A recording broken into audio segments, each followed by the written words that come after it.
आज बात करते हैं एक ऐसी चीज की जिसे हम हर रोज देखते हैं, पर शायद ही उसके बारे में कभी सोचते हैं। लाइट यानी प्रकाश।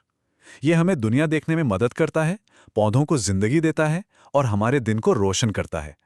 पर यह बहुत ही आम सी दिखने वाली चीज अपने अंदर एक बहुत गहरा रहस्य छुपाए हुए है। एक ऐसी पहेली जिसने सदियों से बड़े बड़े दिमागों को उलझा कर रखा है। तो सवाल यह है कि क्या ये एक लहर की तरह है, जैसे तालाब में कोई पत्थर फेंके और लहरें दूर तक फैलती चली जाएं? या फिर ये कुछ और है, जैसे रेत के छोटे छोटे दाने जिनकी बौछार हो रही हो, हर दाना अपने आप में एक अलग चीज। और ये जो सवाल है ना, ये कोई आज का नहीं है। असल में ये विज्ञान के सबसे पुराने और सबसे दिलचस्प रहस्यों में से एक है। देखिए, शुरुआत में तो आम समझ यही थी, जैसा कि अरस्तू के इस विचार में कहा गया है। और ये बात समझ में भी आती है ना? आप लाइट का स्विच दबाते हैं और फट से कमरा तुरंत रोशन हो जाता है, कोई इंतजार नहीं करना पड़ता। पर फिर 17वीं सदी आते आते वैज्ञानिकों के मन में शक पैदा होने लगा। गैलीलियो ने तो इसकी स्पीड नापने की भी कोशिश की, और फिर विज्ञान के दो दिग्गजों के बीच एक बड़ी बहस छिड़ गई। एक तरफ थे आइजैक न्यूटन, जिनका कहना था कि लाइट छोटे छोटे कणों से बनी है, और दूसरी तरफ थे क्रिश्चियन हाइगन्स, जिनकी दलील थी कि लाइट एक वेव है, एक तरंग। और करीब 200 सालों तक ऐसा लगा कि इस जंग का एक साफ साफ विनर है, और वो थी टीम वेव। ऐसा लगा कि बस मामला सुलझ गया। एक के बाद एक एक्सपेरिमेंट्स ने वेव थ्योरी के पक्ष में सबूत दिए। 1801 में थॉमस यंग के मशहूर डबल स्लिट एक्सपेरिमेंट ने दिखाया कि लाइट की लहरें एक दूसरे से टकराकर इंटरफेयर कर सकती हैं। फिर फ्रांसवा अरागो ने एक गोल चीज की परछाई के ठीक बीच में एक चमकदार धब्बा देखा। कणों वाली थ्योरी के पास इन चीजों का कोई जवाब नहीं था। ये वेव आइडिया के लिए बहुत बड़ा सबूत था। और फिर आया वो फाइनल पंच। 1860s के दशक में जेम्स क्लर्क मैक्सवेल ने बिजली, चुंबकत्व और लाइट सबको एक ही थ्योरी में पिरो दिया। उनके इक्वेशंस ने लाइट को एक इलेक्ट्रोमैग्नेटिक वेव के तौर पर बिल्कुल सटीक तरीके से समझाया। बस ऐसा लगा कि रहस्य सुलझ गया है, लाइट एक वेव थी, कहानी खत्म। तो मैक्सवेल की दुनिया में लाइट कुछ ऐसी दिखती थी, एक लहर जिसकी एक फ्रीक्वेंसी होती है, मतलब एक सेकंड में कितनी लहरें गुजरती हैं, और एक वेवलेंथ होती है, मतलब लहरों के ऊपरी हिस्सों के बीच की दूरी। लेकिन जैसा साइंस में अक्सर होता है, जब लगता है कि सब कुछ सुलझ गया है, तभी एक छोटा सा सुराग सामने आता है जो सारी कहानी बदल देता है।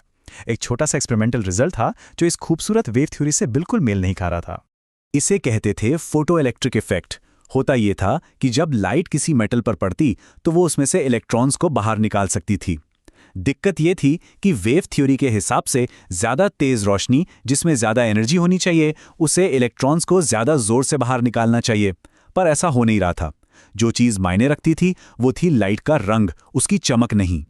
और इस पहेली को सुलझाने वाला कोई बड़ा प्रोफेसर नहीं था, बल्कि एक पेटेंट ऑफिस में काम करने वाला एक नौजवान क्लर्क था। नाम था एल्बर्ट आइंस्टाइन।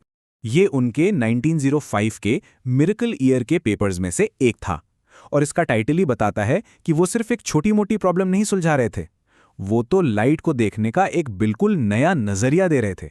उनका आइडिया बहुत बोल्ड था, लेकिन था बड़ा सिंपल। उन्होंने कहा कि लाइट एक लगातार बहने वाली लहर नहीं है, बल्कि वो एनर्जी के छोटे छोटे अलग अलग पैकेट में चलती है। एनर्जी के इन पैकेट्स को या क्वांटा को बाद में फोटॉन नाम दिया गया। तो ये आइडिया उस फोटो इलेक्ट्रिक इफेक्ट वाली पहेली को कैसे सुलझाता है? सोचिए, एक फोटॉन एक इलेक्ट्रॉन से टकरा रहा है, जैसे बिलियर्ड्स की एक गेंद दूसरी से टकराती है। ये 1-to-1 टक्कर है। अगर आपको इलेक्ट्रॉन को जोर से धक्का देना है तो आपको ज्यादा तेज रोशनी नहीं चाहिए, बल्कि आपको एक ऐसा फोटॉन चाहिए जिसमें खुद में ज्यादा एनर्जी हो। जैसे नीले रंग के फोटॉन में लाल रंग के फोटॉन से ज्यादा एनर्जी होती है। तो अब हम वापस अपने उसी पुराने सवाल पर आ गए हैं। सदियों की बहस, शानदार एक्सपेरिमेंट्स और आइंस्टीन की जीनियस सोच के बाद आखिर जवाब क्या है, वेव या पार्टिकल? जवाब है दोनों। सुनने में अजीब लग सकता है, लेकिन लाइट में यही वेव पार्टिकल ड्युअलिटी होती है। मतलब जब वो स्पेस में सफर कर रही होती है या किसी पतली सी झिर्री से गुजरती है तो वो एक वेव की तरह बर्ताव करती है। लेकिन जब वो किसी एटम से निकलती है या किसी डिटेक्टर पर पड़ती है तो वो एक पार्टिकल की तरह बर्ताव करती है। और सबसे कमाल की बात यह है कि लाइट ये चुन नहीं रही कि उसे कब वेव बनना है और कब पार्टिकल। वो असल में एक ही समय पर दोनों हैं। उसका बर्ताव इस बात पर निर्भर करता है कि हम उसके साथ किस तरह से इंटरैक्ट कर रहे हैं, ये उसे कैसे माप रहे हैं। और ये सिर्फ लाइट की कोई अजीब आदत नहीं है। ये डुअलिटी, ये दोहरापन क्वांटम मैकेनिक्स की नींव का पत्थर है। वही थ्योरी जिसके दम पर लेज़र से लेकर कंप्यूटर चिप्स तक सब कुछ मुमकिन हुआ है। बाद में पता चला कि सिर्फ लाइट ही नहीं बल्कि इलेक्ट्रॉन और बाकी सभी सब एटॉमिक पार्टिकल्स भी तरंगों की तरह बर्ताव करते हैं। ये हकीकत का इस दुनिया का एक बुनियादी उसूल है। तो आखिर में ये सवाल बचता है, ये सिर्फ फिजिक्स का कोई अजीब फैक्ट नहीं है। ये सोचना कि किसी चीज का स्वभाव हमारे देखने भर से बदल सकता है, ये हमारे कॉमन सेंस को चुनौती देता है। ये हमें एक गहरे सवाल के साथ छोड़ जाता है। अगर लाइट जैसी एक बुनियादी चीज का बर्ताव इस बात पर निर्भर करता है कि हम उसे कैसे देखते हैं,